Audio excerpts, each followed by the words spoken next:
The boys are back in town. The boys are back in town. It feels so good to be back in the studio, man. I love it. Like, it's funny because whenever you're in a different studio, like obviously for the past couple of weeks we've been in Nashville for those episodes that have been dropping, and it was just it's not like you feel out of place. But you feel out of place kind of because you're not like, you don't have greenery, you don't have the black walls. Like, it was great. I love recording somewhere else, but it just feels good to be back home. There's a sense of comfort in being in our home studio. Right. Because everything's set up the way we know that we like it set up. Everything's at like the height that we know that we want it. But when you're kind of having to pivot and be in a different location, you have to set up everything to kind of recreate. You got to make it work. Yeah, you got to, and I was comfortable as hell in those episodes, like, not going to lie.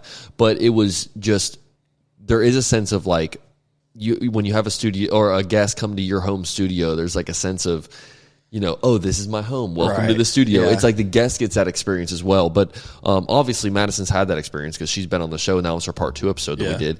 But a couple of the other guests that we had, man, it was just kind of like this isn't the normal. We can do better. And I kept telling a lot of the guests that would come through, I'm like, you have to come next time you're in Jacksonville. You have to check out our actual studio because I feel like it's the experience of being in this whole room and like, you know, the whole vibe and all the orange and everything.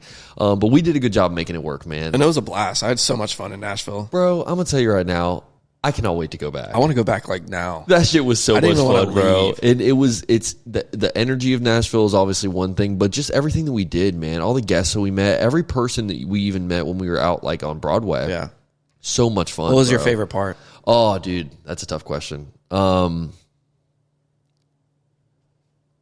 think my favorite part of Nashville was the music. Yeah. Because it surprised me, man. Like, I didn't think that I was going to be a little bit of a country music head after we left there. This dude hasn't stopped listening to country music. Holy shit. I want to put my cowboy hat on so bad sometimes because I'll be like in the kitchen just like blaring some Josiah Siska or some Madison Hughes or something, man. And I'm like, fuck, I want to be back in that mode, dude. And I'm not a country boy. I don't fucking fish. I've never even owned a fishing pole. I don't hunt. Just because you fish doesn't make you a country I don't boy. like dirt roads. I don't like big lifted trucks. I like loud exhaust if it's on like a dope car, you know what I mean?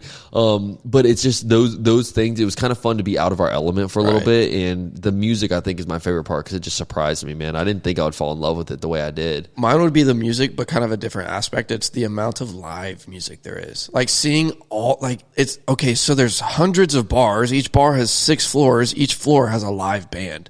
So no matter where you go, you're gonna see a live band, and they're all so fucking good. It's live music, but it's not all live country. Like we mentioned this in one of the other episodes. It's like one of the guys, it was like a crazy, he did like this impression, well, not impression, but he was singing like AC/DC songs. And even when he wasn't singing the song and he's like addressing the crowd, he still sounds like those members, you know? That shit was crazy. And no, dude, there was, I mean, I had such a good time. And I can't wait for the next city. If anyone's watching this right now on YouTube, comment what city you want to see us go to next. We've got a lot of submissions.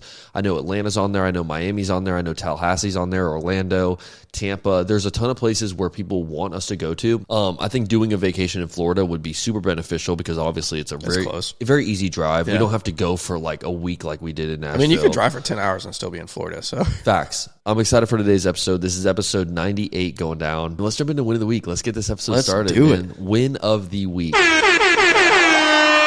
Episode 98. Is it you first or me first? Or do you want to rock, paper, scissors? Man, I'll run it. I'll go first. All right, go first. Give me that first one because I feel like last week I was second. So my win of the week, very specific, but something that does kind of frustrate me sometimes that people know how to like kind of not do. When a vintage reseller sells their vintage for a fair price. It's like I said, it's very specific, but it does fire me up. Like when people are selling, like there's a ton of Jaguars vintage collectors in the city, and I love collecting Jaguars vintage. One of my favorite things about doing it specifically is like finding it for a good price. Like if you're at the thrift store and you find an old Jaguars original band logo starter jacket, and you can get that bitch for like $15, like $30. I'm like freaking out, bro. Even if it's not my size, I'm copping it just because it's like I love all that old vintage Jaguars memorabilia. And I think that right now vintage reselling is at such a peak and it's such a like popular thing to do right now that people are like, Trying to milk it? Man, don't sell a fucking Jaguars vintage. I don't give a fuck if there's 3 of them ever made. Like, don't sell that bitch for $250. Like, I get it. People will buy it. That's what I'm saying. Yeah. People will buy it. I'm not, like, dissing the people that are actually selling it. But it's just, like, for me personally, it's frustrating when it's, like, there's a piece out there that I really want to get. But I just can't pull myself to drop that kind of money on a fucking jacket. Yeah. Because if I spend that kind of money on a jacket, I'm not going to want to wear it out. You know what I mean? Like, I'm just going to want to let it sit in my closet and just let it grow in value. But I like to wear my shit. I was recently in talks with a couple people and they were selling some Jaguars vintage. And I was like, oh, I have to have this. Like, it's not up for discussion. Like, I have to have it. And then they hit me with, like, the $70 price tag. I'm like, bro, I'll cop that all day. Okay. Like, that's a fair price. Yeah. And, you know, quick shout out to the Collect boys. I feel like they do a great job of that. The boys over at Collect, you got Hootie, Cam, and Keegan, and now SD the Ghost. Shout out to them, man. They all usually sell for a very fair price, and I just fuck with those boys super hard, man. Yeah. And, so shout out to them for that. That's my win of the week when a vintage reseller sells their product for a fair price. Very specific. And they're just not milking the fuck out of people sometimes, bro. Even with like an old like band tee, like I get it, bro. Like these bands were huge and these music artists were huge and whatnot. But I see both sides of it though, because like if like you said, if there are only 3 shirts, run up the price tag for sure. But it just, for me personally, like the reason it's my win of the week is because sometimes that takes the fun out of it. Yeah, true. And this isn't a knock at people selling like it's like Jaguars a treasure products hunt. For sure. And this isn't a knock at people selling. Like I understand both sides, like same as you. But just on a personal level, it does take a little bit of that fun out of it. And I do love thrifting and things like that, man. So I just feel like I just wanted to make that my win of the week this week when vintage resellers sell their stuff for a fair price. I know you're getting it for $20 because I see it at the thrift store for $20. They already had that treasure find. Exactly. And so, you know, doing like a 300-400% markup on an item is just like, for me, sometimes I'm like, that's fucking kind of disrespectful. A little bit. I think they're just kind of gouging. For sure. But what's your win of the week, brother? My win of the week is, kind of a big one. I am officially back at 225 on bench. Shut up. I'll tell you what. Shut up. And I do know this. I can vouch for this. You watched it happen. I've watched it happen. I've seen your growth. Obviously, we've both been in the gym. We went to the gym this morning before this episode. This is day 7 straight in a fucking row that we've been to the gym. So, and I know, quick little flag. I know we've been talking about it for a while, but we've been going to the gym consistently, but it's like there's things that come up like Thursday night's episode drops. Sometimes it's hard for us to get in the gym because we're making social clips. We're making sure that people know about the new episode. And there's so much marketing shit that goes down with the podcast where it's like, I mean, we'll spend 2 hours on it after a weeknight afternoon working on like literally just things that are going to help blow this podcast up. And so we're working hard, but also know that we are putting that work in the gym, and you hitting 225 on bench is fucking huge, brother. And I want to thank you. I want to clarify, I've been there before, but on our hiatus where we stopped working out, when we started back, like 135 felt fucking heavy, bro. It did. Like, golly, this shit sucks. It like kind of hurts your ego. But no, I've been grinding, bro. And I'm back to repping 135 for like around that 10 to 15 range, which is where sets, I was. Like you were for going, sure, for sure. And that's how I wanted to get. Like last time, whenever I would, we were working out heavy, like you mentioned, that was nothing for me. Yeah. Like throwing up 135 for 10 to 15, like that's a good warm up set. Yeah, that's I'm what happy you're starting with. Yeah. And so, just being able to like get back to that point for me has been just like showing signs of growth as well. So I feel you. That's a great win of the week, brother. Thank you, brother. And so, technically that's what they're throwing up at the NFL Combine. I'm not saying anything. Okay, hold on. They're doing it 40 times. I'm doing it 1. So it's like, I'm kind of an NFL player, but not really. You're in the conversation. I'll tell you what, I bet there's a lot of punters and kickers out there. This is a stat. I think it's like less than 1%. Okay, I might be pulling this out my ass, but less than 1% of the American population can bench 225. I believe that. I would believe that. I mean, the American population, I feel like, is very overweight and very unhealthy. Yeah. So, I mean, shit, I'm top 1%. No, shout out to you, bro. Seriously, that's a great win of the week. Appreciate you. There has been a couple of videos I wanted to bring up that have had me in a fucking chokehold this week. Okay. Man, you know me. Like, I'm not the type of guy where I get hooked on these videos, but these ones this week have been so funny, and they've been specifically on TikTok. Which one is it? 4 Seasons Orlando, baby. The baby? The baby. That baby's so fucking funny, bro. So for the people that haven't seen, I'm going to pop the video up here for you guys right now to watch it. But for the people that haven't seen, basically it's a mom, and she's in a hotel room with her two kids and her husband, and her husband's holding one of the babies, an infant, and she asks them, she says, who wants to go to the Four Seasons Orlando? And the kid on the bed, probably like 3 or 4 or something, obviously is like jumping, is like, yeah, me. And the dad says me as well. And then the baby that the dad is holding goes, me. And like the way that like she says it, it's like obviously like this kid probably can't even talk yet, but the way that the kid says like me and like puts the like you knew what she said. Oh yeah. It's funny because people are doing remakes of that video. And they'll do like AI to like put a different, like put the baby's head on the baby, but they can make it talk and stuff. And so they'll be sitting there and they'll be like, yes, mother, I would be delighted to go with you to the Four Seasons Orlando for this excursion and all this stuff. This would be exquisite.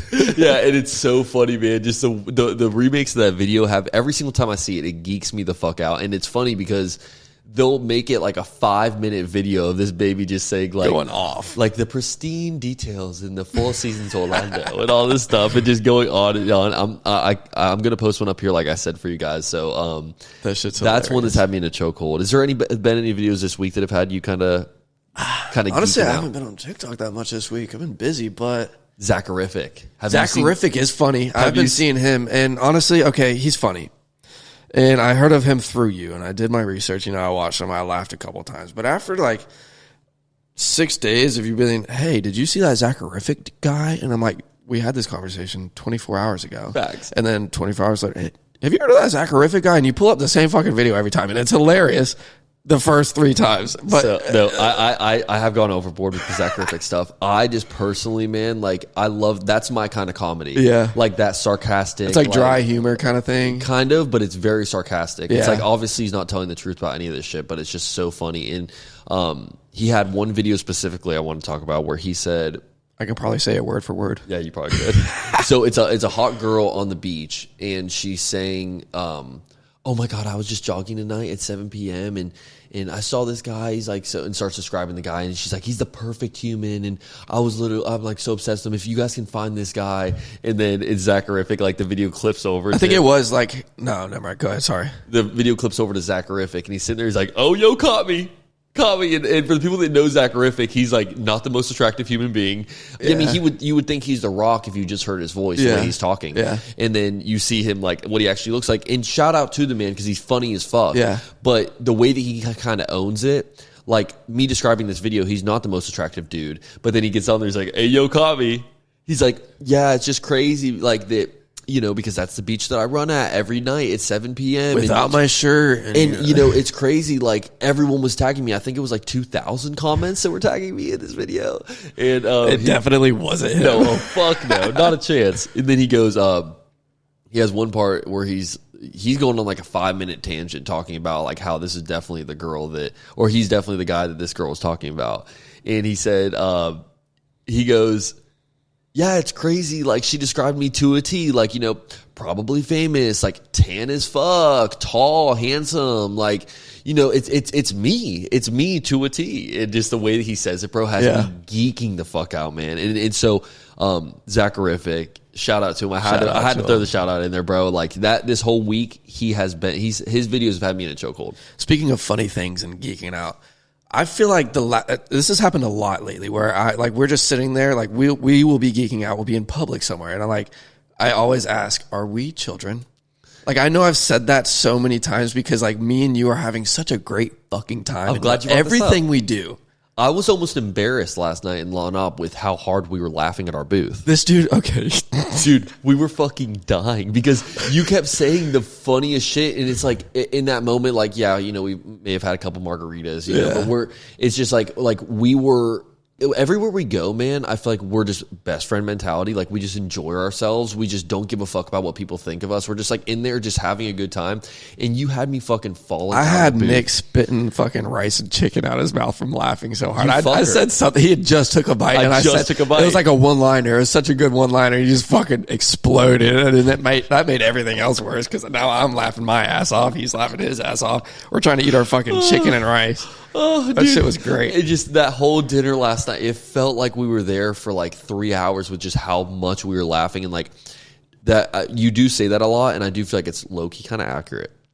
It's like, are we the children? Because like, we'll even be in like a public space and like someone will be doing something that's really not even that funny, but then we'll go on, like, we'll just keep adding we just say some shit and saying shit and just like when we're in our zone and we're both having a great day, and it's like we're just locked in. Even when we're in the gym, sometimes we're saying shit. We're like, you'll be in the middle of like hitting your 1 rep max, like it's a huge portion, like you're trying to go, crazy on this set, and then I sit there like right before you go, I'm like, just remember, God gives his strongest or his toughest battles to the strongest. And I'm like, okay, and I'm listening to like the heaviest fucking metal on my ears. I'm like, shut the fuck up, you're gonna ruin this. I'm about to die with this 225 above my head. No, dude, this whole week you've definitely been saying that a lot because we've been acting that way. But we just have fun. Question for the viewers: are we the children? Are we the children?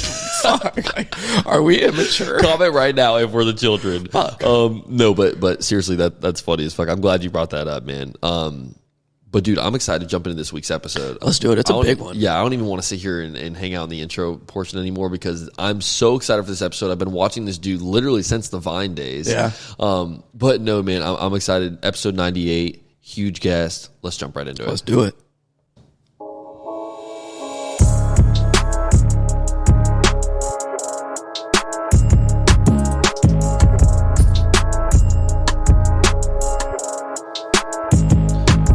What up, OGs? Man, this is episode 98 going down, and we are back in the OG HQ. Yes, sir. Thank God, man. I know. I'm happy to be back. And I'm here with my brother himself, Joey Allen. Yo. What's up? How you feeling, man? Feeling good. Happy to be here as always. For a big episode going down today. I'm super excited for this one. Definitely one of our personal favorites. We've been wanting to get this guy on the pod for a minute. And honestly, super easy making it happen, too. So shout out to him for that. But ladies and gentlemen, please join me in welcoming the man himself, Eric Dunn. Let's go. Yes, sir. Man of many facets right here, brother. What's good, OGs? Welcome. Before we get started, do you kind of feel like you're cheating a little bit on Dunn and Drew? Not at all. You sure? No, I don't feel that at all. Okay. I've been asked to be a guest before, so like I just like being on people's podcasts and talking. True. Cool. Just sharing information, and if you're curious, you know? Yeah. 100%, bro. Yeah, I've been following your journey for a long time. Most of it has been through Dunn and Drew, though. I listen to y'all's podcasts all the time, and I think it's really good how you guys keep the mix kind of like a little bit of everything. Like y'all keep it very interesting. You know what I mean? It's difficult when I think some people listen to y'all's pod and think it's more so like just Jaguars. Mm-hmm. You know, you guys talk a lot of Jags on there, as do we. Mm-hmm. But at the same time, you guys also talk about like a lot of current events and a lot of other things, and you guys keep it interesting. So shout out to y'all for that, man. Yeah, I think lately we've been talking about Jags mostly because, like I told you earlier, we kind of wanted to switch to a Jags podcast just for the YouTube algorithm. But when we started, we just wanted to talk about anything because Andrew initially came to me, said, "Hey, let's do a podcast," and I was like, "Sure, let's do it." He didn't say about what; he just wanted to do one. So over the years, as we kept doing episodes, you know, it just has changed in what we want to talk about and focus on. So that just comes with, you know, being creative. You're always going to have ideas for things. But shout out to you guys, almost at 100 episodes. Appreciate you. Thank you, man. You got to do like a live episode somewhere in the city. Yeah, for so 100. episode 100, we got some big plans. I'll tell you a little bit about what we got planned whenever we finish recording, man. We're definitely cooking. We got some something things up. coming. Yeah, and we you know, we've been waiting on this for so long. We do 50 episode seasons, so it's like it's just back to back for 50 weeks straight, man. It gets fucking exhausting, but it does feel really good when you're on that back stretch. Oh, yeah. Like once we started episode 90, it was like, all right, let's turn this shit up a little bit and finish off season 2 strong. To be honest, bro, I never even thought we'd be at season 2. Like when we were first recording, it takes so long to get through each season. But once you're here, it's like, all right. It feels so good. Yeah, it feels good, man. And I'm so proud of like a lot of the guests we've had on the show this season specifically. So it's like, it just, we're cooking right now. Yeah. I'm really, really happy. I like being a part of their journeys. Like we get to step into their journey, talk to them for an hour and a half, and then watch them grow from there. So it's when did you guys start putting guests on the show? Episode 1. Yeah. Oh, yeah? Yeah, so we... Like all of them have guests? Pretty much, okay, yeah. So gotcha. when I first started, Joey actually wasn't even a part of the pod when I first started. I did 50 episodes by myself, and he was famous on TikTok for a hot minute. For famous is a stretch. I don't know. I mean, 20-some thousand followers. He was doing... He had videos that hit like 5 million and whatever, but it was for like strictly indoor house plants. Oh, so wow. he had super niche. Yeah, super niche, bro. Literally, he had a tiny right house. Yeah, See, I talk shit every time I see that because it's fake. I hate, like, come on. And now all the viewers know. Like, yeah, I'm gonna need this. some tips. Like, I need plant stands. Oh, I got you, brother. Yeah, he is the man. He knows how to like save a plant too. Like I'm the king. Really? I'm the king of like. I need help with my aloe. Yeah. They're killing an aloe? You got bigger issues. I'm not. My girlfriend did. There's certain plants, man, where I'll get it and it'll be like a week and that thing is already looking like it's about to die. And Joey's out there fucking surgically saving this plant, bringing it back to life. It's funny, but when we first started, I knew that I had at least like 5 to 10 friends that were doing dope shit that I was like, okay, I can at least get a couple episodes rolling. And then from there, I kind of used either their connections or then I kind of got the confidence to like, reach out to other people and do that route. Right. But with Joey, I had to beg him to be on twice in season.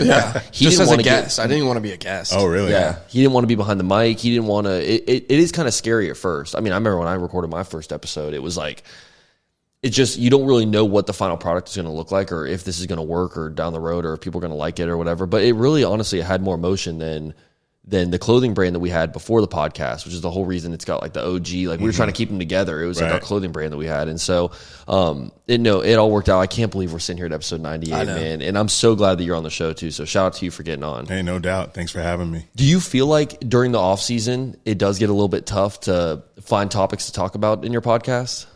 Yes. Very much so. Because me and Drew, we don't really care to talk about other sports and we don't really watch other sports as religiously as we watch football. Right. Like, he loves tennis. That's probably like one of our most obscure sports that we watch that you see that most people aren't like, they're like, what? Tennis? Yeah. Like we love the 4 tennis majors. We watch them all the time. But that's hilarious. I grew up watching them with my mom and grandma, so that's my backstory. Right. And Andy plays tennis, so that's why. So that's just kind of a weird dynamic that we both like tennis. So tennis and football. We don't really watch NBA anymore. When we first started our podcast, I'm a Spurs fan, so the Spurs, when we started, they were in the Western Conference Finals, like our first episode. Right. So I was like talking about the NBA, like I was super passionate about it. But now it's mostly just football. So it's pretty tough to come up with what we want to talk about in the offseason. But that's where the creativity has to come in because then we have to, get guests or we have to come up with games or, funny little clips that we can put on social media that will garner attention outside of just conversing about football, NFL, because that's going to happen all fall anyway. So you guys do have some really interesting guests on there though. It's rare that you guys do have a guest, but it's like when you do, it's a super interesting dude. It'll be someone that's like involved with health and fitness or a coach or whatever it is. That's why I'm super like shocked that you had him like from episode 1 because we only have them every so often.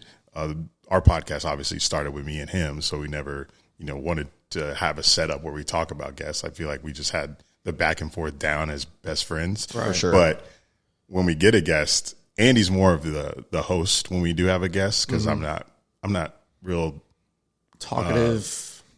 Interview. I'm not like a good interviewer. Yeah. So I let him handle that and then I'll kind of just chime in as the conversation's going. But it is when we first moved to Jacksonville together in 2021, we were getting kind of like this. We had guests coming to our place and it was great, but we set like super high bar for ourselves when it came to the guests. We wanted NFL players right away, Yeah. So we had the Jags longtime mascot, Curtis. Oh, Dvorak. No way. Yeah, that was a super good interview. It was pretty, you don't really hear a lot of stories from, professional team mascots. So when we had him on, it was like a 2-hour, 30-minute show. And we had a viral clip on TikTok from it. So we loved that one. Then we had Josh Scobie on. That's wild, bro. Josh Scobie came to our place and like did a podcast. That's Dude, crazy. I have to listen to that episode. That's insane. Yeah. So we set the bar super high for ourselves. So like it's kind of hard to find guests after that. It's like the pivot show. Like we wanted guests that are just A-list names in the Jacksonville world. So it's interesting. And then you guys brought on Jack. So shout out Jack. I think the hint of Jack really is what it helps y'all show a lot, man, because he's a Steelers fan, right? Yeah, Steelers fan. So it's all Pittsburgh sports for him, pretty much. Yes. Yeah. Terrible. So it's funny, like whenever you guys, but it's also funny because he grew up in Philly, but he's a Pittsburgh. Okay, that's a foul. That does not count. He's confused or something. Family roots or something like that, probably. Yeah, definitely family roots. So he hates Philly, obviously, but he is Pittsburgh through and through. It's Penguins, funny, man. Pirates, all of it. Because whenever he starts mentioning something about like just like any of the Steelers players, or he starts talking about just like Pittsburgh sports in general, you guys kind of dog him a little bit. But it's great right now because, at this time period, like the Jags and the Steelers are kind of like neck and neck as far as like talent and things go right now. I feel like that's always kind of a big game in our season is when we play the Steelers. Like we want to beat the Steelers. Do y'all bring up that 2017 season at all with They're them? our silent rival. Yeah. Pretty much. It's the terrible towels every time. Yeah, like that game last season when he told us about the towel curse, we just blew it off every week after that game. And then as the season was starting to unfold and come to week 18 on the show, we would look at Jagger and be like, man, this curse might be real, Jack. Shit might have some truth to it. If we lose out and miss the playoffs, Jack, then you got it. Damn. The curse is real. Because I was like, when it first happened, you're like, fuck a towel. Yeah, it's such fucking yellow towel. Yeah. Ain't no curse. And then Jack hit with his historian brain. He's like telling us all these instances where the Steelers curse was proven, I guess. And it happened. And then I had nothing to say to the man anymore. I was just like, you got it, Jack. It hurts. Does it help having someone that's like so knowledgeable as him? Where I'm not like trying to give him his flowers in that way, but it's like whenever there are certain times in the podcast wherever you guys will be trying to think of a player's name and he immediately knows who it is. And he'll start listing off like stats for these players. He's a sports encyclopedia. Yeah. We wanted somebody on this show because when we first started, we were kind of just the two sports fans that really didn't know anything about sports. Mm-hmm. Like the comments you get on social media from people that are like, this person doesn't know anything. That's us. Yeah. And we didn't care. We literally don't tout ourselves as, sports knowledgeable or anything like that. Like we're just two guys doing a podcast, talking shit. Yeah. So we didn't care. But at one point, Andy was like, hey, we might need somebody to come check our facts and stuff like that. Cause we'll just like talk and be like, and then we'll question ourselves like to each other and be like, oh, whatever. So he's like, he wanted another dynamic on the podcast. And Jack was perfect for that because he corrected us anytime we said something wrong, which is all the time. And he keeps a computer right by him, so he always looked up like stats. And how did you guys like find Jack? Were you guys friends beforehand, or was it? No, so we just put out a tweet on the Dunn and Drew page and said, "Hey, we're looking for a third co-host to join the team that knows about sports and could provide more energy." And he reached out to us and said he's been a long time listener. Actually, his brother was a long time listener, and his brother actually showed him the podcast. And that's how he started following us. And he said, hey, I'd love to join the pod. So was it like an interview or like did you guys go out and get lunch and talk or like how we actually didn't go out at all. I think we brought him over to the studio and just like talked with him and then maybe hung out a couple times and then said, cool, let's do it. That's awesome. Yeah. Because like if it didn't work out, we've just been like, oh, it's not working. Right, yeah. So. But it did work out. Yeah, it worked out. Did you have a lot of people reaching out to you trying to be on the show?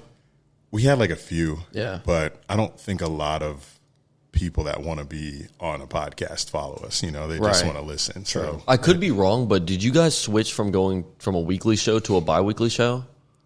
We started. So when we first started, like initially, we were doing 3 times a week. That's fucking crazy. So that was my idea. I was like, let's do Monday, Wednesday, Friday. Like part of my take does. Hour-long episodes? They were like whatever length. It didn't matter. And we started on SoundCloud. That's how I was. Oh my God, dude! That's how I was releasing them. SoundCloud, which would publish it to Apple and Spotify. And then we were new to the podcasting game, and there's all these copyright rules on social media. So we would put an entire length song as our outro for like our first 70 or 80 episodes. Yeah. And they were on SoundCloud. Yeah. What was the song? Was it that Kanye song? No. No, that was the edited intro that we had from a listener that made us that. Okay. Our first intro ever was Flashing Lights. So I don't know why. I think we just liked the vibe of the song. It's a great choice. Yeah. So Flashing Lights was our initial intro, but our outro would literally just be a random song, and it would close out. And we got a copyright violation on SoundCloud from UMG, who owns like every song ever. Yeah. Because, they did the TikTok ban too with the music. Yeah. So they're muting all this music now. But back then, we got 3 copyright strikes on SoundCloud. So we lost all of our episodes. Damn. Like all of our original, I want to say it was 80 episodes we lost. That's on SoundCloud. crazy. There was no way to recover them and put them on like a brick hard drive or anything like that, or No, I'm terrible with like saving media. I hate clutter, so Yeah. I'm a delete guy. I delete everything. So obviously, there's files that you have when you upload, but I didn't keep any of them. Right. So, oh my god. but like we were saying before the podcast, it's not like I go back and listen to my shows. True. So Yeah. like I wasn't worried about it. I just felt bad for the listeners that couldn't go back to Yeah, listen that's to 80 anything else. episodes that they can go and just listen to. Yeah, but- and this was all before we started doing video podcasts. So Oh, that's dope. Okay, at least it's just audio. it was all audio. Yeah. So Were they still on Spotify? Like if they delete from SoundCloud, are they not on Spotify anymore? no, they're all gone. Oh my god! They So were if you all were to go gone. to the Dunn and Drew page, if you scroll down, like it would stop at like 80 or around 80. Yeah, the first one's like, I really can't remember the number. I think it's like 69, 59. Oh my or God. 79, something. Damn. That's But crazy. everybody remembers the new first episode because it was like, it was a hilarious episode. It was back when Boogie Cousins was on the Warriors. And I like made a joke about Boogie Cousins having like a signature shoe called the Boogie Fives. I was like, nobody wearing the Boogie Fives. Like, I forget the complete context, but it was funny. And that's the title of the episode. It's like the Boogie Fives or something like Yeah. that. But that's our first episode now, is that episode, which was it was before we moved to Jax. So it was like 2019, 2020 probably. Are you guys all equally doing like the same amount of work to put into the podcast, or is it kind of like this was kind of Andy's idea? Like he's kind of taking the control and doing the, like you just mentioned, like the engaging titles and the thumbnails and things like that, or are you guys all coming together and it's like, you know, kind of a mix of everyone kind of contributing? It changed over the years. So when it started, it was me editing the podcast, which I was not doing it in an efficient way. Yeah. I was, doing it on like Final Cut Pro, taking the audios and like trying to mix the sound because we were doing remote on Skype. Like, Oh my god! this isn't even like 2012. We're using Skype in like 2017, 2018 to do our podcast. So Damn. sometimes it would lag. Yeah. So when we would have our separate audio files, they would be lagging. So that's tragic. so yeah. I'm like trying to mash it up, like just two audio files, just trying to put the two audio files together. And a lot of the times there would be like a sort of a delay in a response because of a lag. So Yeah. it was fucking terrible. Yeah, Like I those- feel like that'd be so frustrating. it was. And Andy would always like make a comment about like, because there would be a lot of errors, like, because it was like growing pains, because these were the first episodes. That yeah, we trial did. and error, bro, for Yeah, sure. so like editing the podcast at first was tough, like, and then uploading it to SoundCloud, and sometimes the audio would be silent, or so I'd have to re-upload it. Like, Yeah. and I would be up. I lived back home after college at this point, and I would be up till sometimes 2 a.m. waiting for this episode to upload, just so You sound I could- like Nick right now. I was gonna say I've been there. I feel you on that one. just so I could get it up. And then once we moved, he sort of took over the editing. He started getting like a computer set up, like a PC set up, and he has Adobe Premiere, which is a way more efficient program than what I was using. So now he does it, and we collaborate on the title. I write the description, so it's more collaborative. But he's doing the editing. Okay, cool. Yeah. and it's kind of. I feel like the best way to kind of master that craft, bro, is to go through it the way you guys went through it. You know, where it's like, first off, I could have never imagined doing a Skype podcast episode. Like we've actually Well, had not now. yeah, well, facts. Yeah, but even like with Riverside FM or whatever they call these like new things that they're using, like I could never imagine doing it, man. Just because you see sometimes like there's podcasters that even podcasters we've had on this show where that's how they do all their episodes, and it's for me as a consumer, I think it's harder to watch because typically the guest is never like full HD. They're always like either a little blurry or their audio, like you were saying, lags out, or just the picture itself is kind of lagging back and forth. Like you can hear what they're saying, but it's like there's a delay and yeah, it stuff. doesn't match. And we've had guests reach out to us before where they're like, do you guys do, like on-call episodes or whatever? And I have been very close to doing it, but I just like the being in-person aspect to it. You know what I mean? Like I like the little conversation that we get to have when you first walk in, and it's like person to person, you know what I mean? Shake their hand. Like I like that chemistry, you know what I mean? And I feel like it just sets up the vibe for the podcast a little bit better. But dude, shout out to you guys for doing it like that for as long as y'all did, man, because I mean, We didn't know any other way at that point. Yeah. It was like he lived in Tampa. I lived in Daytona Beach. So this was before Zoom, because Zoom blew up during COVID. So we were like, Skype's the only thing we can do. And so that's what we used. Did you guys turn up the pod a little bit more whenever COVID hit? Just because you have more free time? Yeah, we started doing the videos because, we didn't download our Skype videos and upload actually, we did clips. Okay. So we did clips with our Skype videos, which were, like you said, blurry, and like sometimes they were like terrible quality. Lagging, yeah. They were funny, but the quality of the video just wasn't there. So we would do video like that, but we didn't do full-length Skype episodes on YouTube or anything. Yeah. So when COVID came, we saw Zoom blowing up, and then we were like, okay, let's get off of Skype and let's do Zoom and upload our Zoom podcasts with like the two squares. And it was easy because you could just download the Zoom video, all one video with audio. For sure. But we'd still record our audio separate and like mash it together. Like we wouldn't use the Zoom audio. We use our mic audio, obviously. So it was still an editing pain regardless. But we did turn up the videos when COVID started. Well, it is dope, man. Like the spot you guys are at now, especially when it's like mid-Jag season, like I love listening to y'all shit, man. You guys just, you keep it interesting, like I said before. But there's also so many different segments that you guys do within your show that do keep it very interesting. Like, for one, I mean, you guys are always talking about the tailgates. That shit has me dying. Like, anytime y'all are talking about the tailgates, the spin the casa, all that shit.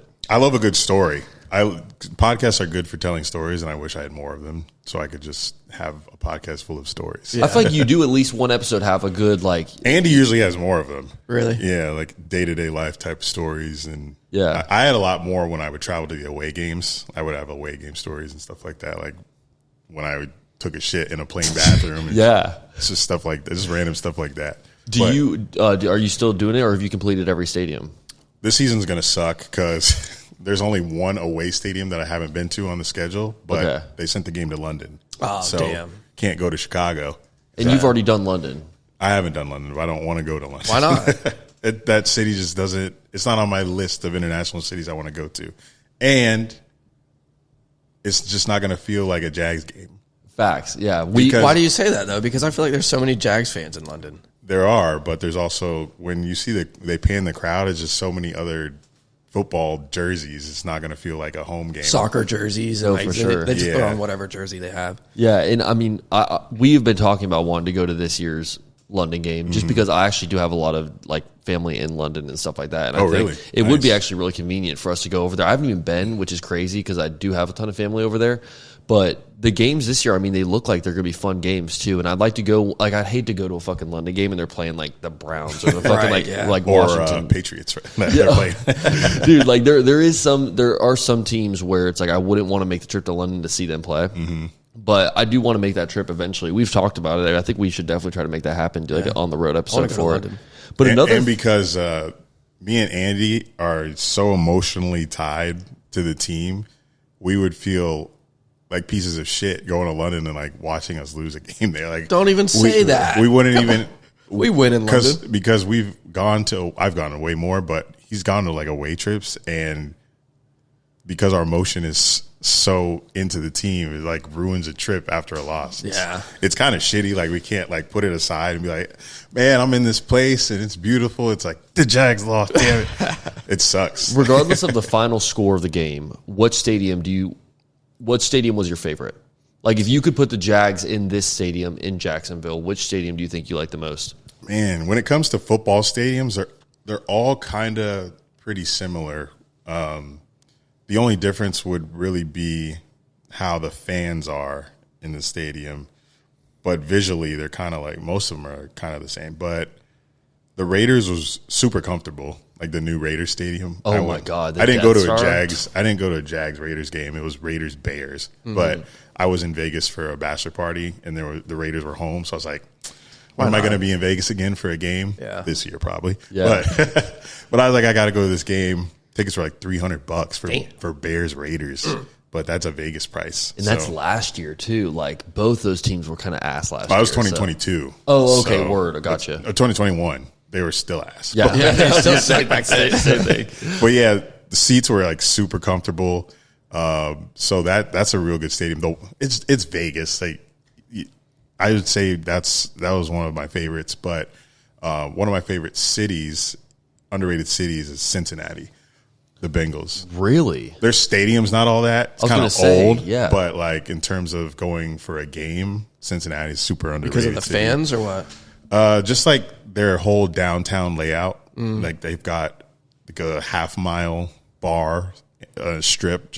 You just walk up to the stadium. You walk out of the stadium. You can just go down the street. Oh, that's dangerous. Yeah, it's dope though. When you make it to the fucking game, that's awesome. Yeah, and the Reds ballpark is right there too. So I like cities that have that layout where you can just walk to, the events, a bunch of bars and a bunch of good crowd energy right next to the stadium. For sure.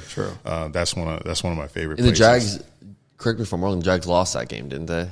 Yeah, they did. So I've been there twice actually. Okay. I went back because I was like, I like Cincinnati. Yeah, underrated city, but. They lost. Nope. They won when Gardner Minshew played there. The first year I went, Gardner Minshew was a quarterback. Oh my god! And we beat the Bengals. That was the year where they were tanking for Tua, but they got Burrow instead. Yeah, that's funny. Because Bengals fans had paper bags on their heads, and I remember that it said tank for Tua. They had like 2 wins that season, but we beat him with Gardner Minshew. Then I went back because we played them Urban Meyer's year. And that's where, after that game, that's where it all went downhill because we started like 0-4. Yeah. And that's the game we were up, I think, 14-0, and then we should have been up 21-0, but we didn't kick the field goal at the end of the half and try to go for something, or a touchdown, I think, and we didn't get it. And then the Bengals came back and beat us on a game-winning field goal. So that shit hurts, man. That was tough. But Cincy's a great city. I'm trying to remember. So I only have 8 stadiums left. So I've been to a lot of the stadiums, but I'm trying to think. Have you done Soldier Field yet? No, remember I was saying Chicago this year. I would have. Oh, okay, yeah, that's right. See, I'd be really interested to see that stadium. I think it's the. But they're building stadium. a new one now. So yeah, exactly. I was just saying on a new episode that I probably won't even get to see the old historic stadium because by the time I get there for a game, there's going to have a new one. Yeah. Like imagine seeing like Urlacher play there, dude. Right? Like some of these guys that were fucking legends. And that stadium, I'm pretty sure it's the oldest stadium in the NFL. Mm-hmm. But or that Lambeau. one, Lambeau might be. Oh, Lambeau too. I haven't been there. See, that's one you got to definitely go The draft is there. Is it next year or 2 years? I think it's next year. But it's not actually at the actual stadium. Like, does that count for you if you go to? No. It's not like, a game. Because I went to the NFL draft when Trevor was getting drafted in Cleveland. So I did like the draft experience in the Brown Stadium. Mm-hmm. And I was kind of half counting it, but I was like, no, I got to go to a game there. Yeah. So I went to Jags Browns last year up there. Okay. That was awful. Yeah. Getting dogged by Flacco and just getting barked at in the dog pound. Fucking Cleveland, dude. I've had no desire to go to Cleveland. If I die and I never step foot in Cleveland, man, I'm perfectly fine with that. Yeah. I did. So usually when I go to away games, I'll do like a little review. Sometimes it'll be video. Sometimes it'll be just a tweet with my thoughts. Or on the pod. Yeah. I did that on Twitter, reviewing the dog pound, and Cleveland absolutely shat on me. It reached the Browns fans. It reached Browns Twitter, and everybody was dogging me in Cleveland. Damn it. They were in my shit, bro. Like, I mean, you've got to be passionate about it to still be a fan of the Browns. Like, if you're dude, Browns fans have gone through more shit than, I mean, the Jags are close, but the Browns, Jags have been dude, through it. Holy fuck, yeah. man. Like, over the years, Jags and Browns, it would always be the talk of who's been Jags, Browns, Lions. It's not Lions anymore. So yeah. Even though if you take away last year, they've been through a lot. Yeah. You know, they went for through sure. Were they the 0-16? I think they season? were. Yeah. Yeah, but they've had some amazing talent, and they just threw it away. Calvin Johnson. That shit's crazy, bro. I really wanted Stafford to go back and beat them on the Rams, but the Lions were just too good. But yeah, Lions, they're good right now, but Browns, I still think the Browns are going through it. Like, I don't think they have a quarterback still. No, they don't. Like, I'm not scared of Deshaun Watson coming here. Right. I'm more scared of us than I am scared of Deshaun Watson. 100%. We don't play well in the sun here at we home. make fucking mistakes that are stupid. Yeah, and all the home games we have here in September, it's like I can't remember the last time we have gotten a dub in the hot-ass September sun here. Like, last year we lost to the Chiefs and Texans back-to-back in like 98 degrees. So it's going to happen with the Browns, but you got to be able to beat Deshaun Watson. But I'll be honest, I like our schedule this year, man. I think that we don't have really a ton of teams. I'm glad we're playing the Chiefs in the preseason just to kind of get like that'll kind of set the mood, Good right? warm-up. Like, yeah, like you get a good, like, hard-nosed team in here to, like, see where we're at. And then I think honestly, dude, I've got high hopes for us this year. I know I think this year's our year. I say it every single year, bro. But like, I love the draft picks that we had. I love the guys that we got in the offseason. I'm not a huge fan of us letting Calvin Ridley go, but it is what it is. So it's like there's different things. Fuck Calvin. Can't help Titans paid him like $4 million. I know. I mean, shit, I would have left too, I guess. Which it was at the buzzer too. Yeah. Like Titans said, "We'll give you this." He said, Okay. Damn. Yeah. All right. Yeah. And they're getting a new stadium also, the Titans. Yeah. So that's interesting. Everyone's getting one. You get a stadium. You get a stadium. Right. Everyone's going to get one except Lambeau. They're not going to change Lambeau. You at can't, all. bro, because there's so much. I mean, that the Lambeau Leap, there's so much tradition there. Because isn't that where the first ever game was? Or was Super it? Bowl? I don't know. I'm talking out my ass like I do in the That'd podcast. be crazy. We need Sounds Jack. But I think the first Super Bowl is definitely there. I think. At least. Well, I know there's been tons of Super Bowls there, and then there's also, I mean, just the amount of QBs, like the Brett Favre area and all these things. Like, you don't want to tear down that stadium and all those memories kind of die with it, you know? Yeah, but going back to the stadiums that I've been to, the worst one is MetLife. That stadium's awful. Really? Yeah. And you got two teams sharing that field. Yeah. What was so bad about it? Bro, it's just in the middle of nowhere, just a big parking lot around it, and it looks like a warehouse. Really? It's awful. I've seen the pictures from the outside, and it definitely does look like a warehouse. It doesn't look like it's super flashy. And there's nothing or anything. around it. It's Have you No been city New or nothing? Jersey. Damn. No. Just highway. You've been to Miami's, right? It's been a while. I have not been there for a Dolphins game. I've been there for a college football playoff game, which I feel still like football. counts. That for Yeah, sure yeah, counts. Like, That for sure counts. It's I a think. game in the stadium, so Yeah. I don't think the Dolphins would make it a better experience. It's a the same- football game in the stadium too. Like I think that for sure counts. I'm not a huge fan. It of was because it was Kyler Murray versus who did they play? Bama. It was Kyler Murray versus it was Oklahoma Bama. Okay, that's a football game. dude. That's actually a good ass game too. Yeah. And obviously Bama smoked them. That was back in the day. Yeah, I think it was a pretty high scoring game. I think it was like 30 to 20 something. God, dude, that shit's crazy. It was dope. It was so random because one of the players, I won't say his name, but he didn't really play, but he was on Bama's team. I forget how the relationship even started. He may have just reached out to me and said, "Do you want to come to a game?" And I was like, "Hell yeah!" So he gave me like his family and shit gave me tickets to the game. Oh, that's crazy. How do you reach out to you? Like, what do you? Instagram, I think. Really? But my mind's drawing a blank of how that relationship even started. But it was cool. Like he brought me to I think I might have been Nashville. So That's I don't awesome, know. But bro. a lot of random things have happened like that in my life. So Yeah. I'm super grateful for it. how let's circle back a little bit. Like for the audience that doesn't know, obviously we've talked a little bit before, but dude, how did you get like all the clout and motion that you have right now? Was it Vine? Yeah, everything started with Vine. It's fucking crazy, bro. Dude. How many? You had 3.1 million, was it? Yeah, I got up to 3 million followers on Vine That's back when I was crazy. in college. What was your content? What were you posting? Just Pretty much because it was 6-second videos, the shortest video you could ever watch. Right. And it was literally just comedic random skits with my buddies. It would either be solo or it would be with friends like that I went to college with. So it would be the stupidest video. I don't even know how we thought of some of that stuff. I guess it's just the young college brain, but it would just be the most random comedic sketches you could ever. was it like an imagine. instant viral hit, or was it like did it take a lot of groundwork? And then like were you trying to be viral? Not really, because back then I don't think viral was A thing. a goal or a thing as much as, especially not as much as it is now. Everyone wants to do it, but back then it wasn't. It was, what year was it? It was 2014, I think. So 2014, all we really had was YouTube, YouTube and Instagram, but it but wasn't photos. Yeah, just photos. So when Vine came out, it was kind of like, what the hell is this? You know, it's Yeah. like 6-second videos. Never seen this before. So I think people were just using it. So when it blew up to what it did, like became like sensation, that's when people were like, oh my God, social media is crazy.